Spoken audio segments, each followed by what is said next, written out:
بسم الله الرحمن الرحيم. ازيكم يا حبايب قلبي؟ عاملين ايه؟ يا رب تكونوا بخير.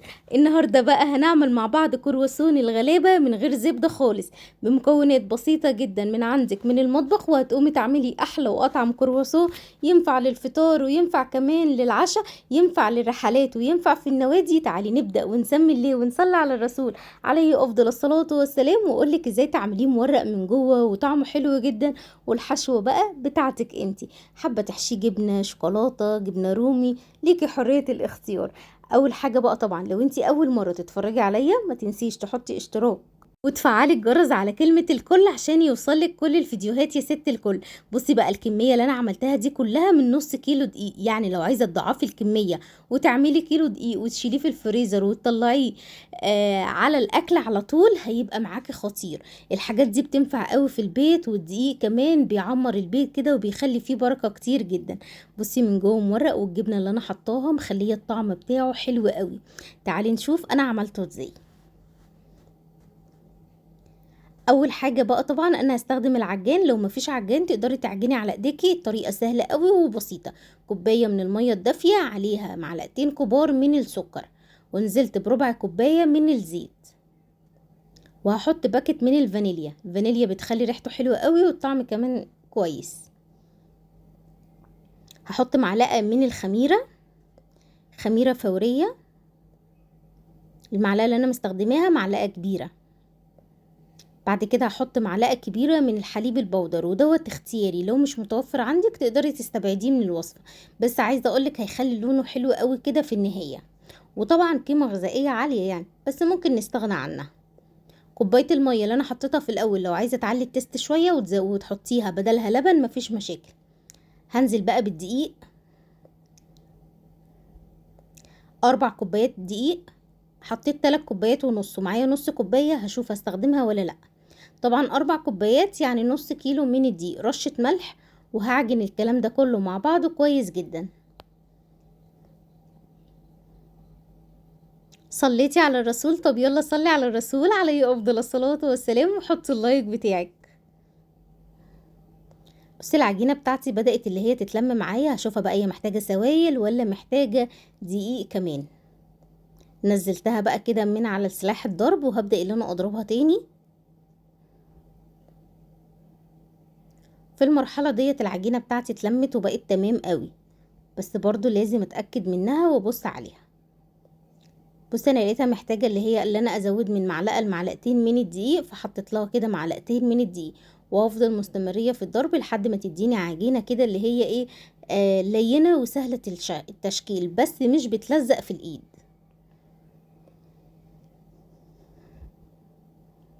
عايزاكي تاخدي جولة في القناة، فيها افكار حلوة قوي للفطار وللعشاء وكمان للغدا، وحاجات اقتصادية جدا هتنفعك الفترة ديت وفترة الدراسة ان شاء الله بإذن الله.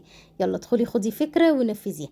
بصي كده العجينة بتاعتي بقت تمام قوي، عجينة كده طرية جدا بس مش بتلزق في الايد. هحط عليها شوية زيت واغطيها بقى واسيبها تخمر. انا ما استخدمتش ال4 كوبايات كلهم، انا استخدمت 4 كوبايات الا معلقة او معلقتين حاجة زي كده يعني. خلاص في المرحلة ديت العجينة بتاعتي خمرت معايا، هاخدها بقى وابدأ اللي انا اشكلها. التشكيل بقى دوت على حسب انت عايزة ايه، عايزة حجمها كبير عايزة حجمها صغير براحتك، بس في المرحلة ديت هنعمل كله قد بعض. مرحلة التشكيل وحجم الكرواسون في الاخر خالص هقولك تعملي ايه. انا هنا حاولت ان انا اقسمهم كلهم قد بعض، كرات كده متوسطة مش كبيرة قوي ولا صغيرة قوي،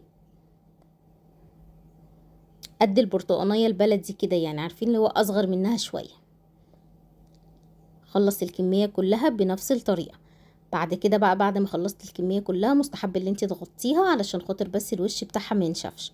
رشة دقيق على الرخامة عندك، وابدأي بقى اللي انت افردي، بس حاولي وانت بتفردي تفردي شكل الدايرة. هجيب بقى طبق، حجم الطبق كده مساحته كويسة، هحط شوية من الدقيق، ومعايا معلقتين سمنة. طبعا معلقتين السمنة دول تقدري تستبدلون بالزبدة لو متوفرين عندك، لكن لو مفيش هنعمل بالسمنة هيطلع زي الفل وطعمه حلو جدا. حطيت اول واحدة ودهنتها كده يعني دهنة بسيطة جدا من السمنة. هفرد التانية وبرضه هحطها عليها.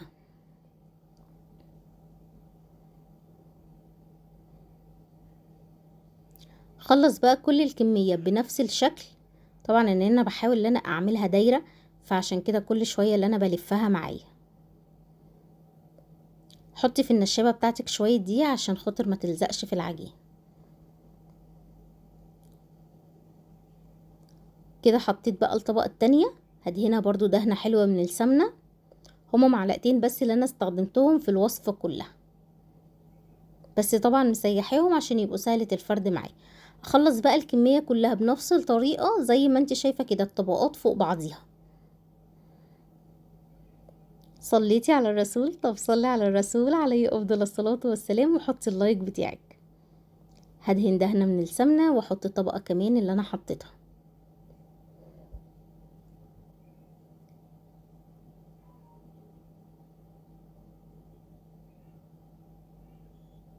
كل الكمية بقى هنحطها فوق بعضيها بالشكل دوت كده، بين كل طبقة والتانية دهنة بسيطة من السمنة، لحد ما اخلص كل الكمية اللي انا عملتها. الكمية اللي انت عملتيها في الاول، ايوه الكمية اللي انا عملتها في الاول، اللي انا عملتها كرات، هنفضها بس من اي دقيق موجود فيها وهحطها بالشكل دوت. اخر واحدة طبعا انا مش هدهنها اي حاجة، هسيبها زي ما هي كده، هغطيها بس بالكيس البلاستيك واسيبها بقى في التلاجة شوية.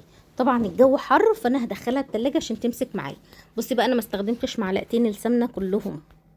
بعد ما قعدت في التلاجة حوالي ساعتين، ممكن تسيبيها نص ساعة كفاية، بس انا كان عندي حاجات تانية فسبتها ساعتين. بدأت بقى هنا اللي انا افردها، وهنا وانا بفرد بحاول على قد ما اقدر اللي انا افرد شكل دايرة. طبعا الطبقات اللي احنا عملناها في النهاية خالص هتدينا شكل حلو قوي للكرواسون، وطبقات زي اللي بيتباع بره بالظبط.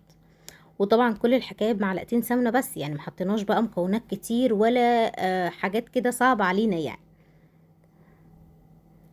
بتتفرد بقى بكل سهولة لان احنا سايبينها ارتاحت على قد ما قدرت، يعني سيبيها ترتاح كده لحد ما تقولك كفاية. خلاص في المرحلة ديت حاولت ان انا اعملها شكل دايرة وفردتها على الاخر. هبدأ بقى ان انا اقسمها بالشكل دوت كده. هنا بقى يرجع لك حجم الكرواسون، سواء عايزاه كبير عايزاه صغير يرجع لك انتي. انا هنا حاولت ان انا اعمله يعني عارفة اللي هو الميني، لا مش ميني، اكبر من الميني بحاجات بسيطة كده. لكن لو حبيت ان انا اعمله ميني اكيد كنت قللت حجم المثلث. هنا حاولت ان انا اعمل كله قد بعض.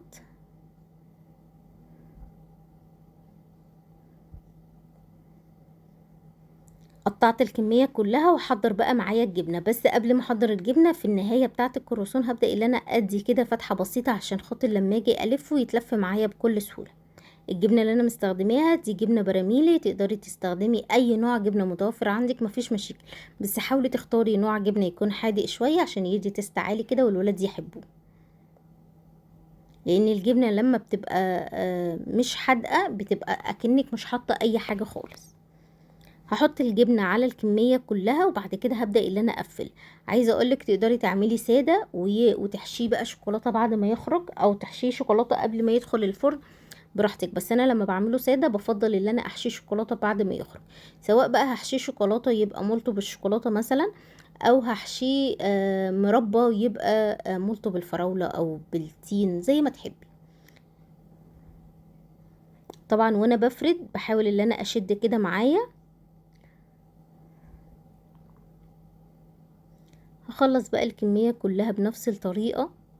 على فكرة العجينة حلوة قوي، سهلة معايا، بتتفرد بكل سهولة، الموضوع سهل قوي، ارتاحت بما فيه الكفاية في التلاجة، فعشان كده السمنة مش سايحة، عملت معايا طبقات من جوه لذيذة. هحطها بقى في صواني، والصواني طبعا مش مدهونة اي حاجة خالص. معايا بقى هنا 3 معالق من الحليب، حطيت على وشهم معلقة صغيرة من السكر. هدوبهم مع بعض كويس جدا، والسكر هنا هيديني لون حلو قوي. لما تدخل الفرن نقدر نستبدل الحليب بالسكر ببضاية، بس انا فضلت حليب احسن يعني.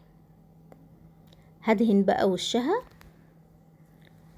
وهخلص الكمية كلها. عايزة اقولك في المرحلة دي تحطي على وشها بقى سمسم، حبة البركة، ممكن تحطي شوية زعتر، زي ما تحبي، بس انا فضلت اللي هي تبقى سادة زي بتاعت بره بالظبط. هشغل بقى الفرن على درجة حرارة 180، وهحط الشبكة في النص كده وهدخله الفرن. اول ما يخرج من الفرن هو مش هيحتاج شوية، هتلاقيه احمر معاكي بكل سهولة من الفرن.